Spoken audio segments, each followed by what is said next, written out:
Magandang gabi sa higit 1.4 million members ng GSIS. Magandang gabi sa iyo, Bo. Good evening, VP March. And kasama rin po ang higit sa 300,000 pensioners, pati na sa mga nakatutok ngayon via live stream sa www.ptv.ph.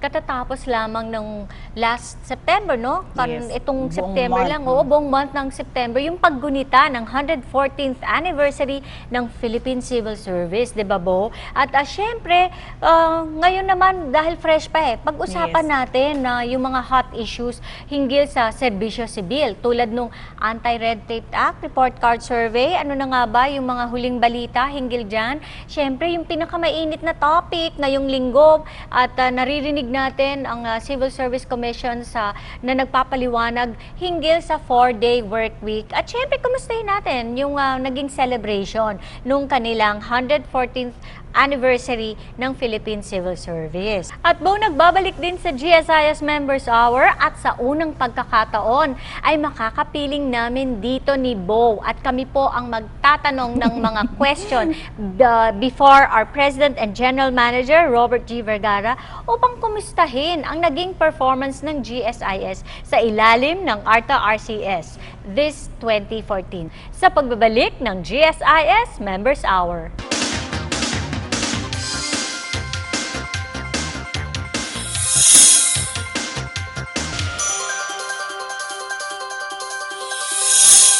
Noong nakaraang Hulyo, tinalakay natin dito sa GSIS Members Hour ang Anti-Red Tape Act of 2007 or Republic Act 9485, an act to improve efficiency in the delivery of government service to the public by reducing bureaucratic red tape, preventing graft and corruption, and providing penalties. Mahalagang malaman nating lahat, lalong-lalo na yung mga ahensya na may frontline service, na bawasan ng red tape at lalo pang pabilisin ang paglilingkod sa kanilang mga transacting members. Bo, may trivia ako ngayong gabi para sa'yo. Alam niyo ho ba kung saan ang galing at nag-umpisa yung red tape? Ang katagang red tape po ay unang ginamit sa Inglaterra, no? Sa England noong 17th century, kung saan yung mga sobrang kapal na dokumento ay binabalutan nila ng pulang tela. So, kaya red tape, literal. And then fast forward tayo sa ika-19 na siglo or 19th century at yun medyo naging figurative na, no, yung ang ibig sabihin ng red tape na ibig sabihin, ginagawang komplikado, yung isang simpleng bagay o kaya ang isang sistema o proseso na nagiging bunsod naman ng sobrang bagal ng pagbibigay serbisyo o most of the time, kawalan ng serbisyo. No? For example, isang papel, kailangan isang damakmak, yung pipirma, or kaya isang simpleng project, ang daming committees. Okay? So yun po, ayan, may natutunan kayo kay Ate Kim. No? Ang ibig sabihin, at yan po yung pinagmulan ng red tape. Ngayong gabi, pag-uusapan po natin, paano ba puputulin ang red tape sa gobyerno? Kasi pag sinabing red tape, associated with government, no? Unfortunately. Pero maganda po yung ating topic ngayong gabi dahil yan po ang pag-uusapan natin, how to cut, if not totally eliminate red tape na nasa ilalim po ng Anti-Red Tape Act of 2007. Integridad, pananagutan, tamang pagpapatakbo at epektibong kagawian para maiwasan ang korupsyon. Ito ang adhikain ng Anti-Red Tape Act na ipinasa sa ilalim ng administrasyon ng dating Pangulong Gloria Macapagal Arroyo. Ito ay sumasakop sa lahat ng opisina, ahensya at korporasyon ng pamahalaan. Kaya naman, di katakatakang mas napaigting ang pagbabantay ng taong bayan laban sa katiwalian. At marami rin na naglalakas loob na magsalita upang matigil ang masasamang gawain. Bagaman malayo pa ang aabutin sa paglilinis sa hanay ng serbisyo sibil, sa tulong ng batas na ito, makakamtan din ang nararapat na pagpapatakbo para sa bayan.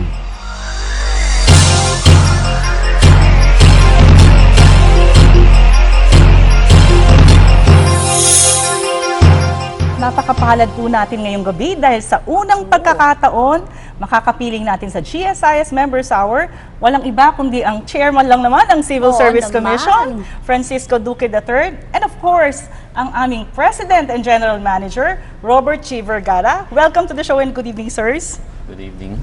Good evening to you, Bo and Marge. Oo, sobrang, 'di ba, honored tayo dahil dati yung mga direktor, si Director Lisa nandito kanina. Pero we're so proud. Thank you, sir. Alam namin kung gaano ka-hectic yung schedule ninyong dalawa, no, but you found time to be with us and grace naman yung programa natin na GSIS Members Hour. So, umpisahan ko na yung tanong. Sandali. Sorry.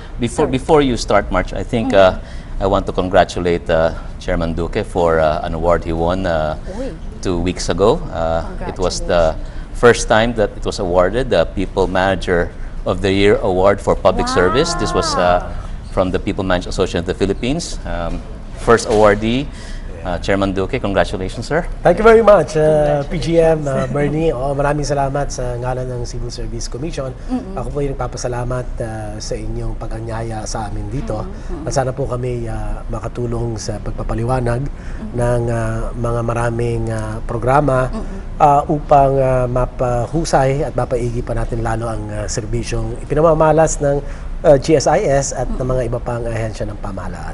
Okay, very well said. Chairman Duque, ang una ko pong tanong, kasi katatapos lang po ng celebration ng ating ika-114 na ng Philippine Civil Service noong buwan ng Setyembre. Kaya ngayong gabi po, ang pag-uusapan namin ay tungkol sa serbisyo sibil. Nangunguna na dyan yung Anti-Red Tape Act Report Card Survey, tapos yung hot issue of the day, 4-day work week, at syempre kumustahin natin kung anong mga nangyari, no, while celebrating yung ating 114th anniversary ng Philippine Civil Service. Umpisahan na po namin, Chair, PGM, yung tungkol sa ARTA RCS na tinatawag, no. Basically, ito po ay naglalayo na putulin ang red tape sa ahensya, 'di ba, sir? So, ano ba ang sumasaklaw sa mga gawain pag sinabing red tape? Para po alam ng lahat at isa lang yung pinanggagalingan natin. Well, unang-una, Marge, no, ang Anti-Red Tape Act of 2007 o kung tawagin natin ARTA, no, ay kasama dito ang mga frontline service agencies ng anuman branch of government, whether this is executive, legislature, or the judiciary, kasama lahat yan. No? Basta't meron silang frontline service. No? So, of course, ang hinahangad at layunin ng batas ay siguraduhin na ang kasanayan sa pagbibigay ng pangunahing serbisyo o frontline services ay maiangat, no, yung efficiencies. At pangalawa, maibsan yung mga balakid sa pagbigay ng mabilis na serbisyo sa taong bayan. So ano ba itong mga ito? Yung napakamabagal na pagbibigay ng serbisyo. Pinag-aantay yung atin mga kliyente, yung taong bayan, na hindi naman kailangan pag-antayin ng matagal. Yung katulad ng mga nagchichismisan lang, nagkukwentuhan tungkol sa kanilang napanood na sine habang inaharap yung taong bayan, hindi po magandang ugali yan. At dapat ay, yan ay ibig natin matanggal sa pagbibigay ng serbisyo publiko ng ating mga kawani. At of course, yung fixing activity, napaka masama nito.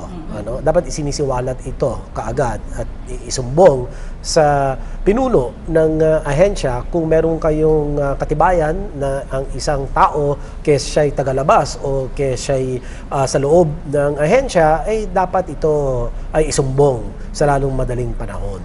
At so tingin ko itong dalawang ito ang pinaka madalas maging dahilan kung bakit naiinis yung ating mga kababayan kapag sila ay nakikipag-ugnayan sa atin mga frontline service offices. Pero marami pang iba, no? Yung discourtesy, no? Nakasimangot. Yung nakasimangot. Ipinakikita yung saloobin niya na mainit ang ulo niya, lumalabas sa kanyang aksyon o kilos, no? Dapat yan ay iniiwasan yan. Dali mo sa ibang lugar Huwag kung kaharap mo ang mamamayan o ang taong bayan kasi masama ang mensaheng ipinararating mo. At yung tao naman na yon na nakaranas ng di maganda sa pag-ugnayan sa iyo, yun ang magsasalita, magkakalat na walang kwenta ang serbisyo niyan. No? So, ito ang mga ilan sa mga atin sinisiguro na sundin natin ang ARTA law. In terms of special features po ng batas, ano po yung mga direktang nakakapagpabawas sa red tape? May mga penalties ba tayong ini-impose sa iba't ibang organizations na nagkakaroon ng mga paglabag dun sa mga May policies sanctions nito? ba to, Chair? Oo, malinaw ang mga kaparusahan na pwedeng ipataw kung sino man ang lumalabag sa provisions ng ARTA law.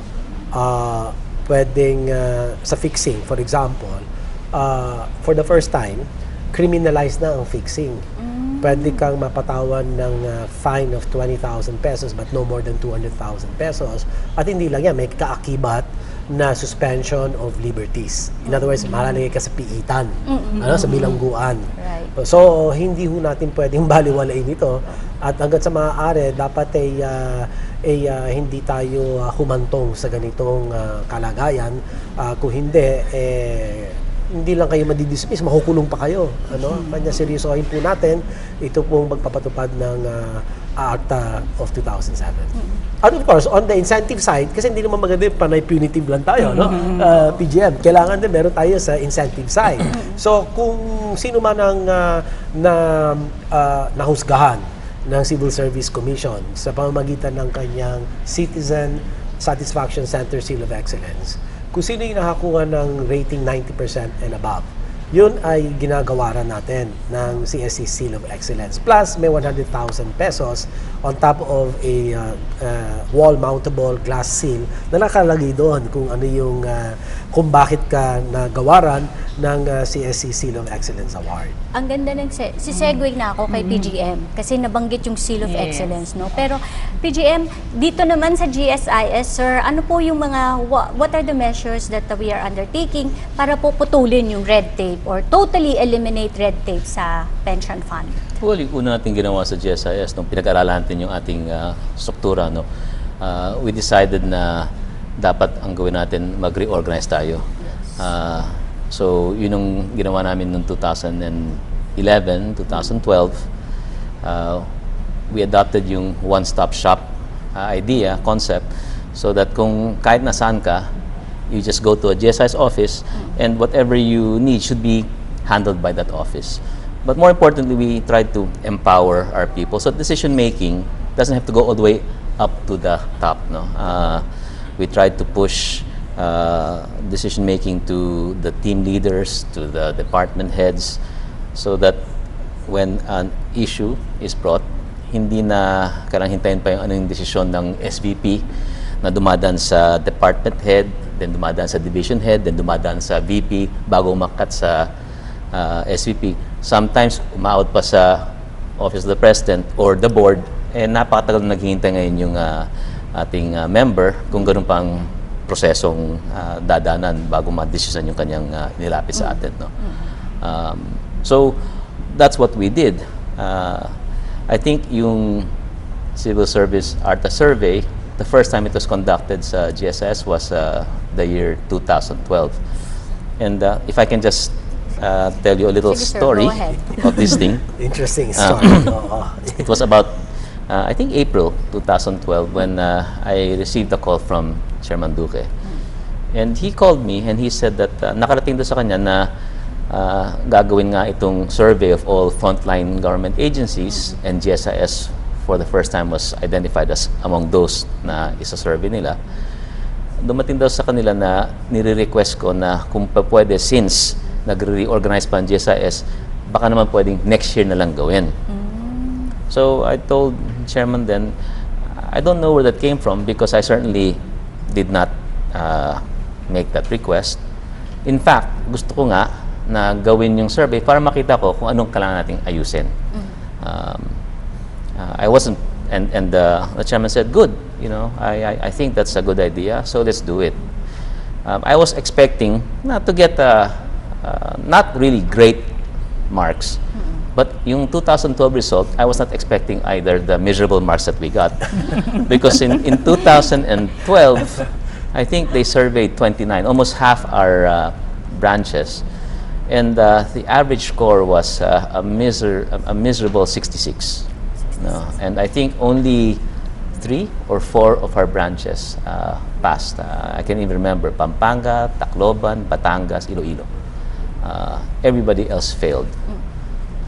So the first thing we did when we saw that failing mark is I asked for an audience with CSC.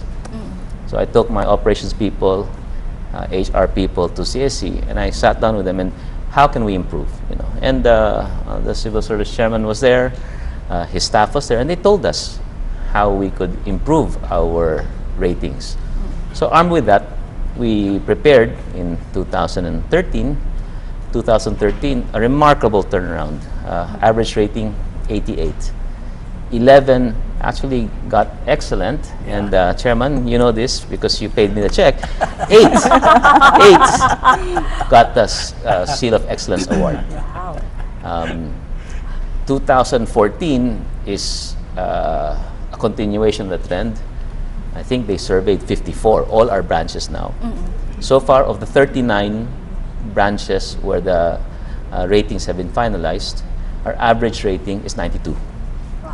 Excellent. And, which is an excellent rating, no? And I think it really is a result of the hard work of the people, people of GSIS, its employees, and they really seem to have embraced this whole notion of really doing well in this survey. So because of that, you know, I am expecting that we will continue to improve our service to our members. So if I can add a bit Sure. more to what the Sige po. PGM just said, alam niyo, from 2011, wala ka pa yata ng 2011. Nandito na. Andito ka naman. From 2011 to 2013, if my memory serves me right, 48-49% ang pumasa of the 58 branch offices that were surveyed under the ARTA RCS. Okay. And the turnaround is such, you know, it's amazing because from 48-49% to 100%. Wow. In 2014, all 54 GSIS frontline service offices survey passed. And on top of that, you had all of a sudden, you know, an upsurge of a number of those offices that were awarded the CSC Seal of Excellence. And the reason, it's not the check that I remember, it's the amount in the check. Magkano ba yung amount, sir? Sabi niyo na nga. 100,000 pesos. I know by GSIS standards, maliit yun. Pero sa amin kasi, maliit lang yung ko namin. Ano? Sir, Wala ang kami laki mga po, malaking Beno, reserve funds. Of course, malaki nakakatulong yun. And it's not the amount. It's Yes. really the honor. It is the recognition. And it is really, I think, part of good HR. OD Right. practice is to be very sharp about commending all the time people and agencies and offices that have manifested a quick turnaround and have gone for excellence in public service delivery. PGM, very dramatic kasi yung naging rise natin from the results nung 2012 at sa 2013 results natin. Ano po yung mga naging major changes na in-employ ng system para makamit yung ating Pagiging napakagandang ratings? Well, yun nga, we changed to a one-stop shop. We tried to transform yung front line from being just someone that tumatanggap lang ng application forms and documents. We wanted to make them think that they were like relationship managers. So that will be your point person in GSIS for all your concerns. Siya na yung bahala lumapit sa iba-ibang departments of GSIS with regard to your application. And another thing that we did was we really looked at ano yung mga nagiging sources of the problems before. So we all know that GSIS had a very difficult time when it went through a process of migrating from one computer system to the other. We dedicated a lot of people to resolve this problem, and as a result, nabawasan yung mga kine-question na missing entries. So a lot of people saw na yung dating wala dun sa kanilang account, andun na. So people began to feel that we were making progress in terms of resolving many of the issues. And again, what made us focus on a lot of these concerns was really the decision by the chairman and myself early on when we assumed our positions that we'll go around the country and meet with our stakeholders. And that's when we explained to them that we are going to have consultations, and we'll try to be transparent, and we'll try to be very focused on service in terms of the reform we're going to do. But to do that, we need to have a list of priorities, and talking to them and asking them, ano ba talaga yung naging problema sa GSIS? What are your concerns? What are your disappointments? So that when we hear that, we can also prioritize how we're going to approach this issue. So we made changes in policies. We tried to, I guess, take out some requirements that people found burdensome. Yung every year on your birthday, kailangan kang pumunta sa GSIS. No matter how sick you are, if you don't kasi, ipuputulin yung pension mo. We just said that enough of that. We will not anymore do that. So little by little, the people realized that this new team is all about its members. And so they began to warm and give us a bit more patience in trying to resolve issues. And I think that's really important. With the amount of problems that we had to resolve, we needed time. And without patience, then you'll always be in a confrontational relationship with your members. Okay.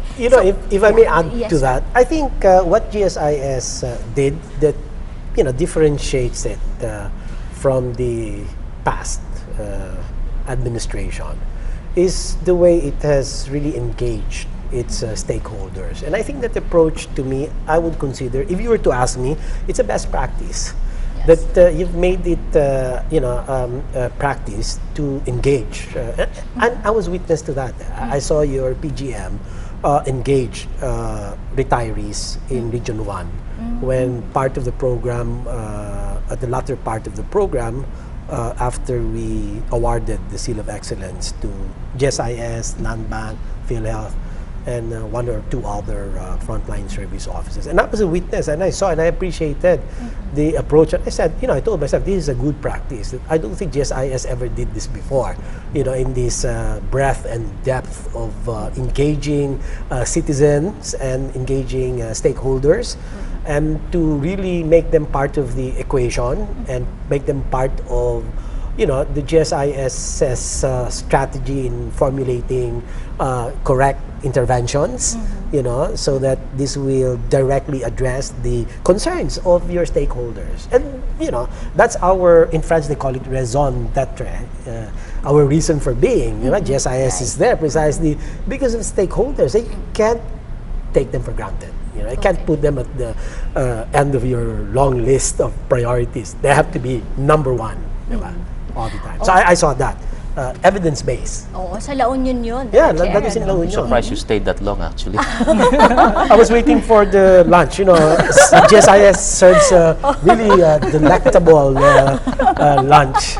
Okay, so pinag-uusapan po natin. Puputulin ko muna si Chairman Duque at si PJ Vergara. Mag-break lang po tayo. Pinag-uusapan po natin ngayong gabi yung mga serbisyo sibil, public service tayo, civil service in line with the katatapos lang po na 114th anniversary ng Philippine Civil Service. In particular, pinag-uusapan natin kumusta ba ang naging performance ng GSIS at ng iba pang mga ahensya sa ilalim ng ARTA RCS. Powerhouse po yung ating guests ngayong gabi. Walang iba si CSC Chairman Francisco Duque III at syempre yung minamahal naming PGM Robert Vergara. Magbabalik po kami ni Bog dito lang po sa GSIS Members Hour.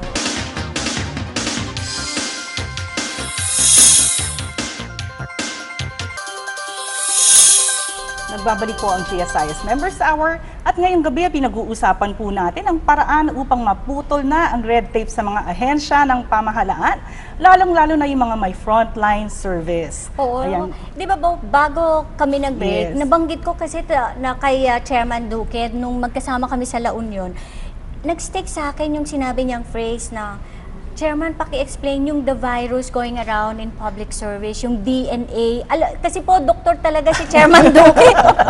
Pero nire-relate niya po sa pagsiservisyo, no? Serbisyo publiko. Sige, sir, paliwanag naman yun. Kasi ang ganda nung phrase na yun. Oo, well, maraming salamat. No? Kasi at that time, nung nagbibigay kami, ginagawaran namin ng CSC, Seal of Excellence sa GSIS kasama. No? Sabi ko gano'n, siguro para matustusan ito, para siguradong magiging kultura na ito. Hindi lang yung pasipot-sipot na mawala, mamaya sisipot, mamaya mawala. So sabi ko gano'n, siguro what the winning frontline service offices have to do is to virally spread. Okay? Virally spread. Hindi pwede yung isa lang yung hawaan mo. Hawaan mo marami ka agad. Ano? Para may impact. Ano? Pero syempre, yung viral spread pwedeng masama, pwedeng mabuti. Ano? Yung masama, yung katamaran, yung insensitive sa kliyente. Ano? Pwede rin makakahawa yan. Sabi natin, dahil kayo ay nagawaran, Seal of Excellence, ibig sabihin, nagpakita kayo ng kahusayan niya, ang kagalingan ninyo. So meron kayong tinatawag natin yung, ano ba yung uniqueness? Ano ba yung, what makes you different from the other agencies? So the DNA is what makes you different. Diba? It's the DNA of service excellence, which GSIS is known for. Wow. At least, Thank you know. Thank you, Chairman.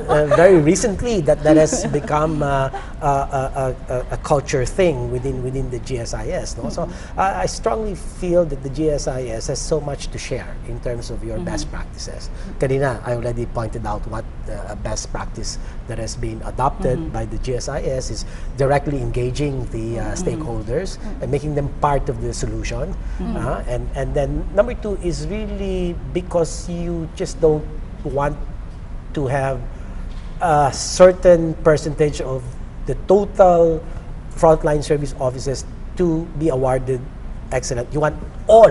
Yes. Diba? That's what we are aiming for. Everybody gets excellent. And I am confident that you can, because you have the wherewithal, you have a visionary leader, you have a very progressive minded key leaders of the GSIS. I know most of them, so I have no reason to doubt that you're there. You've had, the trajectory has been set. So we'll be there to assist you, to ensure that the two things again, no, in line with the DNA of service excellence, no, is the spirit of innovation has to be very strong in your organization. The culture of continuous quality improvement. Two things, no, that will sustain the spread, the viral spread of your DNA of service excellence. Sir, in terms naman of the ARTA, we know for a fact na ang measure niyan is yung report card survey. Pwede po ba nating ipaliwanag yung content, paano mini-measure nung ating survey na ito, ang performance ng isang ahensya? Unang-una sinasabi natin, ARTA report card. Nung bata tayo, meron tayong report card, di ba? Every quarter, sinusumitin natin yan sa magulang at pumipirma. Ganon din ang ARTA report card survey. No? Dalawa ang components ng ARTA RCS. First is yung ipapakita doon na kung compliant ba yung ahensya doon sa batas. So ano ba yung batas? Anti-Red Tape Act of 2007. Ano ba ang mga nilalaman ng batas na ito? Citizens Charter. So yung Citizens Charter mo, that is, I love this term, that is what impregnates the agency to deliver on its services. Di ba? Labor, you impregnate something, there's labor. There has to be delivery, di ba? Yes. Okay, sorry, I hope I'm not being in a gender Mas mabilis nga po nilang marirelate. Okay, the Citizens Charter, di ba? So, yun yung talagang hindi ka na pwede umatras, di ba? Paninindigan mo na yun eh. Kasi nakalagay nakapaskil sa tarpaulin eh, di ba? For all to see, di ba? So, nakalagay sa Citizens Charter mo, ano-ano yung mga nilalaman ng Citizens Charter na dapat sundin nung ahensya ng pamahalaan. Una-una, andun yung process flow. Diba? Okay. Step 1, step 2. Yung pangalan nung may mandato na ipatupad yung bahagi ng mahabang proseso na yon. Huwag naman mahaba. Gusto ko yung sinabi niya, streamlining the processes. No? So, isa pa rin yun na nakikita ko na best practice sa inyo. Pangatlo is, of course, sinisiguro doon na ang no lunch break policy is in Okay. place. Hindi pwedeng walang tao. Kawawa naman yung taong bayan na nag-aantay. Tandaan natin, ang gusto natin, citizen-centric ang GSIS. Citizen-centric. Member-centric. Ha? So, pagka pinangantay mo ng 2 oras, tanghali na nanangalihan ka, hindi na citizen-centric yun. That is already member periphery or eccentric. No? Sa labas na, no? Hindi na maganda yon. Tapos, pang-apat, yung sinasabi natin na pagtatalaga ng help desk, Okay. public assistance and complaints desk. Hindi pwedeng walang tao. May desk ka, wala naman tao. Hindi naman pwede yun. Marami akong mga nakikita gano'n. May desk, walang tao. Tapos yung mga kaakibat na mga singil, charges, fees, kailangan meron yon. Para sa akin, isa sa pinakamahalaga aspeto yan ng ating ARTA law. Nakalagay yung singil. Kasi kung walang singil, dyan lumalabas under the table. Di ba? Under the table, with the table pa. Minsan. So kahit walang charges, kailangan nakalagay na no fees. Oo, no fees o free of charge. O kung meron, 200 pesos, lagyan mo 200 pesos. Para walang lusot. Kung sino man yung may mga fixers na nagpapakay ng masama at hihingihan ka ng padulas para lang mauna yung papeles mo, maibsan lahat yan. Mawala lahat yan. Ngayon, ang pangalawang aspeto naman ng report card survey, ito yung tinatawag natin, the drivers of public service satisfaction. Okay? Which in turn drive up trust and confidence of the citizens in the capacity of GSIS to provide quality frontline services. So ano ba itong mga ito? You have timeliness of service or responsiveness. Responsive ba? Pagka andun yung mamamayan inaasikaso ba kaagad? O iniilagan? At kunwari hindi nakikita yung tao. Kunwari maninigarilyo sa labas, walang nakita. Hindi pwede mga ganun kaugalian. Tapos na tayo sa mga ganun. No? Pangalawa is outcome of the service. Nakuha ba ng tao yung kanyang kadahilanan, bakit siya nagpunta doon? Yung outcome. Did he get the service that he went there for? Third, meron bang sapat na kaalaman, knowledge, yung frontline service provider? Hindi yung siya pa yung nagtatanong. O magtatanong siya sa mga katabi niya. Hindi pwede yan, tanggalin niyo na yun kung gano'n. Kailangan siyang pinakamaalam sa proseso doon sa kanyang opisina. Hindi siya pwede magtanong. Siya ang sasagot sa mga katanungan. Diba? Pang-apat, tinatawag natin dito, yung fair and ethical treatment. Diba? Makatarungan ba ang pagtrato doon sa kliyente, doon sa miyembro ninyo? Fair and ethical treatment. So, ito ang mga tinatawag natin drivers of public service satisfaction. At pinag-aralan na yan sa buong mundo. Lahat ng mga frontline services, punta ka sa China, sa Canada, sa Australia, yan ang mga drivers, yan ang binabantayan natin. Kaya meron tayo niya nakapaloob sa survey questionnaire natin. So, at saka sa bandang huli, of course, dyan, tuhog na yung tinatawag mong frontline service provider yung tao. Tuhog na yung quality of service. Kalidad ng serbisyo mismo. Tapos, yung overall satisfaction rating ng kliyente sa serbisyo ninyo. Diba? Sabihin niya, satisfied ako, very satisfied. Okay lang, or dissatisfied, extremely dissatisfied. So, magagrado na nung kliyente yung kalidad o antas ng serbisyo na pinamamalas ng GSIS. Halimbawa, So, of course, meron din tayong tinutuhog dyan na yung basic facilities. Kaya ako tinitingnan ko yung toilet. It's an indicator. Indicator of excellent service. Kung mabango yung banyo, malinis, maluwalas, alam mo na seryoso yung pinuno na ang kanyang banyo. Indicator yan, ha? And that has been tried and tested in so many public organizations. Ha? Pagka tinignan mo yan, excellence must come even in small things. They should also smell excellent. You should be able to smell it, feel it, touch it. Ha? I'm serious. Oo. Sometimes, ako lang, pupunta na ako sa wala na akong time and I wanna check on an agency in CAR, in Region 1, Region 2. I just go straight to the toilet in the guise that I wanna use it. Then I look at it. I push the doors, the cubicle doors, I'll see. Alam ko na kagad. Kasi kung yun ang neglect, ibig sabihin, Oo, they couldn't care less about the people using it. That's right. Isa pa ito. In my experience, meron akong napuntahan isang opisina. Hindi ko na babanggitin para hindi mo mapahiya. Pumunta ako doon sa toilet, public toilet. basag yung inidoro, walang tubig, nangangamoy, bantot. Forgive me for the language, pero ganun talaga yung nakita ko. Ay di, nainis ako. Pumunta ngayon ako dun sa toilet ng manager. Ang bango! Wow! Talagang humahalimuyak ang kabanguhan. Ha? Kompleto, halos talagang makinta. Sabi ko, ano kaya? Tapos I brought her to the public toilet, no? Hindi siya makapasok. Eh, problema doon, kasama ko yung buong media. So, pero turn around niya, na-shock siya, that experience. And I also told her, I'll padlock your toilet so that you'll start using the public toilet. Baka that way, at least nakikita mo na ako. Baka naman napapabaya mo kasi hindi mo ginagamit. Di ba? So, turn around. I think, if I'm not mistaken, naging excellent din siya. Galing. Oo. So very quick. No? That's what we need to do. Quick turnaround. And dramatic, change. And it can be done. The thing is, it can be done.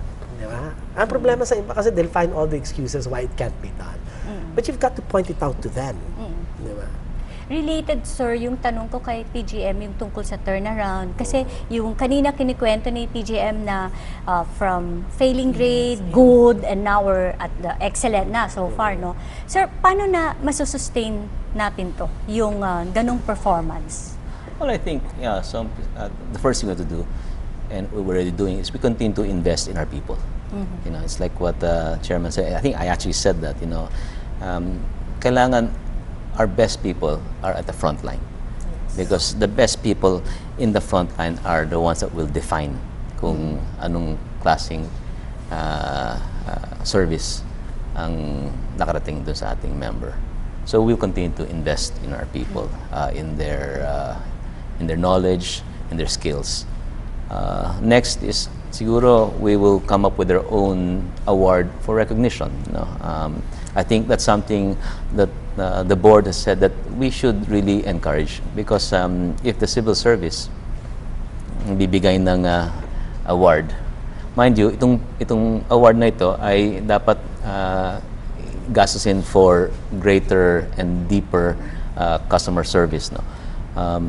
We should come up with our own, maybe match, so that the incentive is also attractive for our people. I think what we also need to do is, for this to take root, is to somehow incorporate this dun sa ating pag-evaluate nung performance ng ating mga managers. And I think there, wala nang problema, because sila mismo, pag nakita nila na some of their managers in their group are achieving these results, it actually encourages them to try to match, if not exceed. So nagiging maganda yung what you call rivalry, healthy rivalry between the different branches of GSIS. I think in that way, this thing will not die. It will continue, and the real big beneficiary of this is ating mga members. So I think that's what we'll try to do. Yes, Chairman, in terms of yung rating na nakukuha ng iba't ibang agencies, where are we at this point in time? From 2012, ano po yung average rating na nakuha ng, ilan ang pumasok sa excellent rating, and then 2013 up until now? I'll give you the historical data. In 2012, we surveyed 599 frontline service offices. And out of that, the excellent raters accounted for about 7.8%. 7.8%. Out of the 599. Okay. Wala tayo doon. No, you had probably one or two. No. I don't know, I'm not sure. Well, I can't recall exactly. In 2013, we had about 901. Originally 929, down to 901 because some merged, some because of the GCG that took close some of the GOCCs. No? And out of that, we had 18%. From 7 to 18%. So that more than doubled those rated excellent. So kaya, imagine that's a big jump. That's almost more than double. No? So not only that, the passing in 2012 out of 599 was 75%. Okay, of those passed, 25% failed. In 2013, we had 92.27%. 92.27% passed, which we overshot our target. We were targeting only a passing rate of 85 PGM Bernie, no? So we said, so kaya. I mean, and then funny thing, when I would award, this I can tell you the name of the agency. It was a DTI somewhere in the Visayas. So I awarded two DTI, frontline service officers. And I had very politely asked if they could engage me into an open forum, question-answer portion.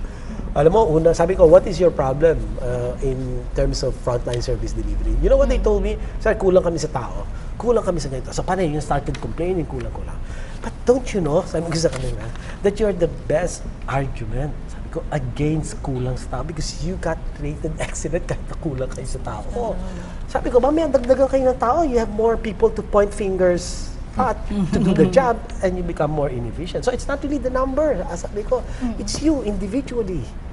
Lean and mean. That's what we need in government. Responsive. Hindi maraming tao na hindi malaman kung sinong kikilos na sobrang daming tao.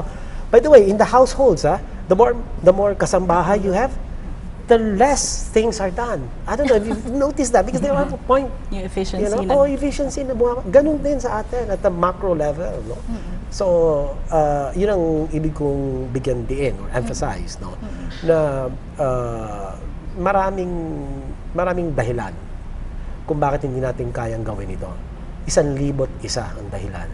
Pero isa lamang ang tunay na dahilan kung bakit gusto natin pahusayan ang serbisyo natin. Yung mga miyembro natin, yan ang tumutustos sa atin lahat. Yan ang babayad ng buwis. Sa pawis, sa pagod, sa lahat, sa pagpupunyagi, pagpupursigi lahat. Hindi ba, dyan naman natin nakukuha ang sweldo natin. Yun ang sinasabi ko. So we've got to prove that we're able to deliver best value for every peso that is given us by the public. Diba? So, yun lang. Tingin ko, magkakasama na yung mga yan. Isa puso natin, no? Yung trabaho natin. Oo, serbisyo. Yung ARTA nga, para sa akin, ang ganda nga ng pangalan na, Anti-Red Tape Act. No? It's elevating frontline service to a level of art. There's passion. Talaga. Sir, dapat bumalik dito sa GSIS Members Hour. Kasi kulang yung isang oras eh. Magra-wrap up na muna kami ni Bo, no? Masiguro parting message na lang kay PGM, talagang napansin nga, no? Ngayon, sir, alam niyo ba pagka nakikipag-dialogue na yung GSIS, talagang halos wala. Di ba, sir, kwento mo naman yun? Yeah. Pag nagda-dialogue. Nung kami dalawang chairman nagda-dialogue with our members, sabi namin, okay, hindi kami alis hanggang di na masagot lahat ng mga tanong. Inabot kami ng 3 oras answering questions or, referring complaints dun sa branch manager where we're having the dialogue. Ngayon, napansin ko in the last 4 or 5 that we've done, na ito yung paulit na. Kasi nadaan na punta ko na halos lahat ng ating mga branches. Even the last one sa NCR, where we engaged with the public sector unions, ang konti ng mga tanong. Because yung mga nagawa naming reforma sa GSIS answered already their concerns. Or nakita nila na papunta na dun sa sagot sa kanilang mga kailangan. So, yun nga, I hope that by doing this, we've regained the trust and the confidence of our members. And sagot naman nila is, yes, you have regained our trust and confidence, and because of that, they feel na we are on their side. No? So, hindi na confrontational, hindi na adversarial yung pagtatanong, hindi na bintangan. It's really in the spirit of really collaboration. How can we work together? And these are the things that we also would like to enshrine, hopefully, in our charter. Gusto namin na nailagay sa charter namin. And that's why we're working on revisions to the Republic Act 8291.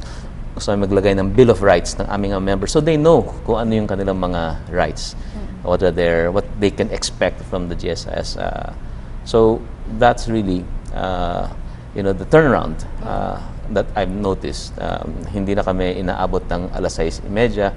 By 2 o'clock after lunch, after we have our lunch, we actually have a free time to visit the branch and then meet even the people who are in the branch who have things to bring to the front line, no? So, Chairman, bago po magpaalam no, sa segment na to si PGM Vergara, may tinatanong lang yung mga kaibigan natin sa Finance Beat kasi yung ano na daw ba yung estado nung bidding nung ating dalawang properties no na binenta sa Fort Bonifacio. Well, that happened last week, no, and we were like I was stunned on what was realized for these two properties. It was a record for Fort Bonifacio, a record for even Makati. And so now we are looking at whether we can squeeze in maybe another public bidding for some of the other assets. We've barely scratched the surface of the GSIS property assets. No, I think we haven't even sold 10% of all the property assets we have. So the fact na tumataas ang presyo ng lupa is a good thing for our members, and I hope that we can similarly receive enthusiastic bidders for our other properties so that we can maximize the benefit that this will provide to our members. Ayan po, sumisenyas na si Direk. Magbabalik po ang GSIS Members Hour. Please stay tuned.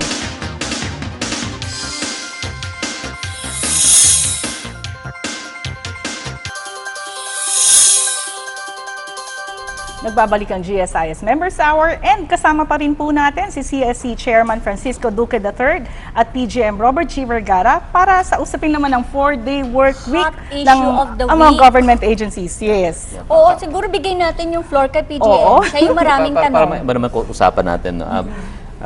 I think nung September 12, you issued a new memo, a circular, with the idea of 4-day work week for government agencies. What is the reason for that? And paano ba pag-implement ito? Kung gusto ng GSIS mag-implement ito, anong kailangan namin gawin? Do we have to ask permission from the CSC if we do this? Anong proseso ito, Chairman? Okay. Maraming salamat sa katanungan na Mr. PGM. No? Unang-una, yung MC22 series of 2014, ito po yung policy, no? Na binibigyan ng blanket authority yung mga agencies. But blanket in the sense na pwede na sila mag-decide for as long as they are able to comply with the 4 requirements nung MC22. Pero balikan natin, direktamenteng tugunan natin yung katanungan ni PGM. Bakit ba namin inilabas ito? Nung Pebrero hanggang mga Marso, lumabas mainit na usapin yung pag-uumpisa ng Metro Manila Skyway Project 3. Ito yung mag-uugnay ng SLEX sa NLEX. At dahil dito, ay siguradong maraming maapektuhan ng mga karatig kalsada sa kalakihan na Maynila. So, nilupitan kami ng MMDA at ang opisina ni Secretary Coloma, yung Presidential Communications Operations Office. No? At tinanong, ano kaya ang pwedeng maitulong ninyo para masolusyonan natin itong gumagrabing trapiko sa Kamaynilaan? So kami naman, pinag-aralan namin. No? So, nagsagawa kami ng mga survey, kasama yung, of course, inuna namin sinurvey yung mga empleyado ng 62 agencies in the National Capital Region. At meron din tayo, kaakibat natin dito ang Philippine Information Agency. Sila naman ang nag-survey sa mamamayan using the DZRB, Radyo ng Bayan, at saka DZRM, plus yung PTV4 at that time. So, syempre, kinakailangan natin evidence-based. Hindi naman tayo pwedeng huhubog ng polisiya nang walang malinaw na batayan. So, ang pinakamaganda dito yung survey. No? Ano ba ang gugustuhin ng ating mga empleyado at ng mamamayan patungkol sa pagbawas ng trapiko sa Metro Manila. Okay. So, sa survey namin, 62 agencies, 1,600 plus, 71% said, nilagay namin, anong gusto ninyo? 4-day work week, flexi time, 10 to 7 in the evening. Shuttle bus services all week, all day. No? So, ang lumabas dito, based on the cohort, yung grupo ng mga empleyado na na-survey, sabi nila 4-day work week ang pinakagusto nila. 71%. Yung iba, poor second and poor third. No? Ngayon, sa panig naman ng mamamayan o ng taong bayan na sinurvey, doon medyo hati. Ang gusto ng taong bayan, 40% ng survey, sabi nila, baka okay yung ibigyan nyo na lang ng shuttle bus services yung mga empleyado ninyo. Okay. May nakalagay doon na kung 41%, 34% naman sabi sa DZRM and DZBB, ang sinabi nila, 34% is flexi time. Okay.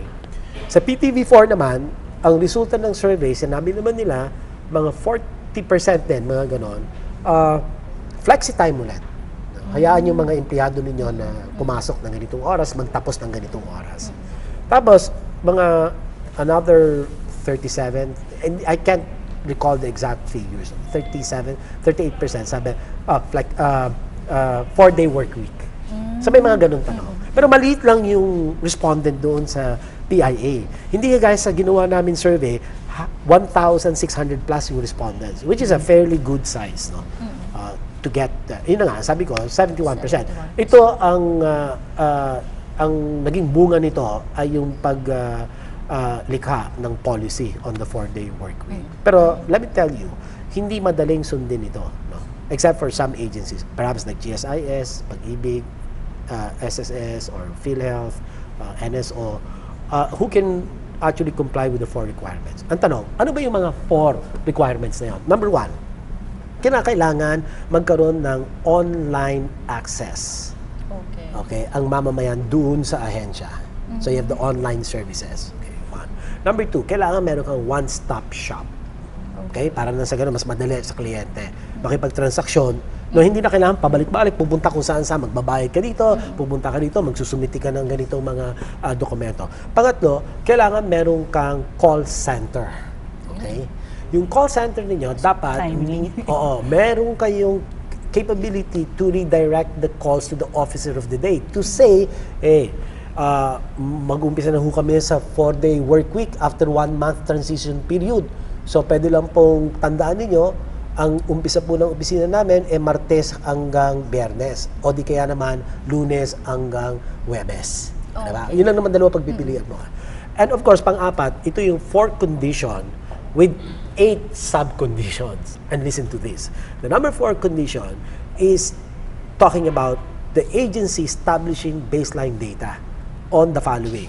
1, employee absenteeism, employee tardiness, employee health and wellness, employee turnover rate, employee satisfaction level, then electricity consumption, and then client satisfaction rating of the agency, and of course the overall agency performance. 8 sub-conditions under number 4 condition. So now, number 1, 2, 3, that's easy. Tingin ko meron na kayo nun. I'm not sure about the number 4. But you want to do that, whether there's 4-day work week or not, because it makes sense. You want to know where you are vis-a-vis all of these HR considerations, no, of tardiness, absenteeism, because of the 4-day work week. And if it is truly beneficial, then it must show improving data. Are there lesser absenteeism because of the 4-day work week? You want to answer that question, right? Is there less employee tardiness? Is there sense of wellness? Because you have 3 more days. 1 day off plus 2 days, Saturday and Sunday, you have more quality time with your family, spouse, children. Diba? So, is that going to positively push the data up? Okay. Client satisfaction rating. You want to know, just like ARTA RCS, diba? You want to know where you are. So, because of the 4-day work week, did the client's feedback, perception of your services improve? Or did it deteriorate because of the 4-day? So we also need that because we don't know the answers to those questions. But it will be very interesting whether in the context of the 4-day work week or not, you want to do this baseline data, and it's going to help serve the interests of the organization in managing its workforce. Because these are oftentimes data taken for granted, or if not, no data at all in this regard. So ang dami kagad value add ng 4-day work week because it will drive you to look at this data, establish a baseline, which you never did, probably some agencies for the large part never did. No? So yun lang. But to me, the thing is, the question is, will it help solve traffic? Indirectly, it will, but not the reason why we put it out, the memorandum circular.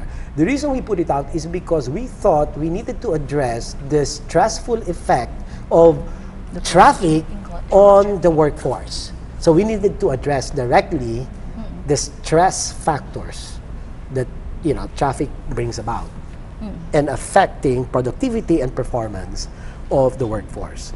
That is the more central reason why we introduced it. There's still a lot of reactions. I guess a lot of people still do not understand the context of how it will be implemented. And it's, I think, very important to inform our public that they need to, we are still ensuring, despite the 4-day work week, CSC is still ensuring that public service will not suffer. Will not suffer and will still be at its highest. Well, the objective level in that memorandum circular is to, in fact, improve public service. But some people will not agree. I know a cohort of people who have been, characteristically contrarian and critical. But I don't want to bring my argument to them because I know I'll never win. And I think the fact that The you important mentioned thing. that what brought it up is the proposed construction of the Skyway, because at this point in time that it's not yet at full speed. We're already suffering from heavy traffic, and more so. We need to think out of the box. I always say this. We need to innovate. We need to create. Otherwise, we all rot together in this hellish traffic that we have to experience day in and day out.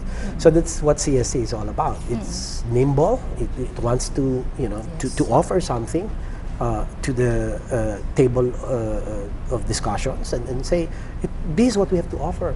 But it's not mandatory. It is optional. So it's really up for the agency to make the determination whether there is an acceptance by a great majority of its workforce for the adoption of the 4-day work week. We cannot make the determination for you, for PhilHealth, for Pag-ibig, or for any other agency. Kaya very liberal kami. Kaya, you want to apply it, okay. But as long as you comply with the requirements, prerequisites. Chairman, dapat bumalik ka Sure. dito sa GSIS Members It's Hour. my duty. To explain. Para mas lalo pa natin. Tsaka si PGM, no? Maraming salamat, Palagay ko wala PGM. na kaming Oo. trabaho bukas.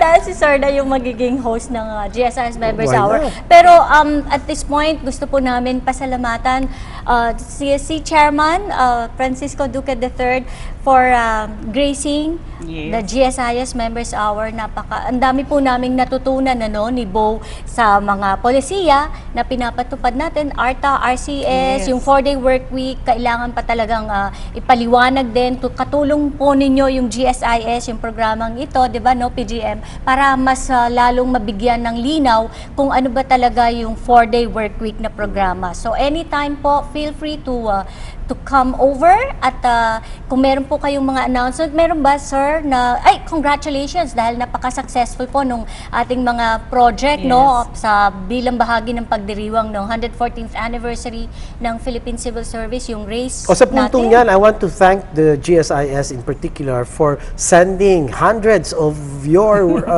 employees, to add to the success of the Race to Serve Fun Run, which happened last September 6th. Thank you. You really made a difference there. You really made that event extremely successful. And we were hoping, we targeted 18,000, pero umabot kami 26,000. Wow. So can you imagine that? Oh, by the way, I also would like to just, if Sure. mamarapatin ninyo, Yung 5 HROD programs ng Civil Service Commission, baka pwede natin pag-usapan yan. Ayan. Program to institutionalize meritocracy and excellence in human resource management. The strategic performance management system, I'm sure you're using that now. The competency-based learning and development. The leadership and coaching program. And then the competency qualification standards, recruitment and qualification standards, all competency-based. We would like to introduce that also to you. Sige, Hindi lang yung 4 na education, training, experience, and eligibility. Corny na yan. We're adding a new phase, a new facet, which is competency. Identifying which competency for each position in the entire GSIS organization. We will help you identify that. Sige, sir. Next Pag-usapan topic natin natin yun. yan. Oo. But Yeah, for para now, next episode, sir, temporarily, magpapaalam muna kami sa inyo, no, Chairman Duque. It's a pleasure having you here at the GSIS Members Hour. Nakakatuwa po kayong Yes. kausap, no? Okay. Maraming salamat sa inyo. Ako dapat magpasalamat sa inyong Pangulo at punong tagapagpatupad, si Ginoong Bernie, at sa inyong dalawa, Marge and Bo, dahil binigyan nyo ng napakamagandang pagkakataon ng Civil Service Commission makapagpaliwanag ng kanyang maraming mga programa patungkol sa yaman tao at kaunlaran pang-organisasyon. Maraming salamat. Thank you. At on that score, paalam na tayo, Bo. Yes, maraming salamat po. Siguro mag-announce muna tayo ng ating... Wala na daw time, sabi ni Direk. So, dahil napaka-productive ng ating discussion. Ayan, Sige, next okay. week na po kami mag-a-announce. Okay, hanggang sa muli. Ako po si Bo Sanchez. At ako naman po si Marge Horillo. Magkita-kita po tayo same time next week. Dito lamang po sa GSIS Members Hour.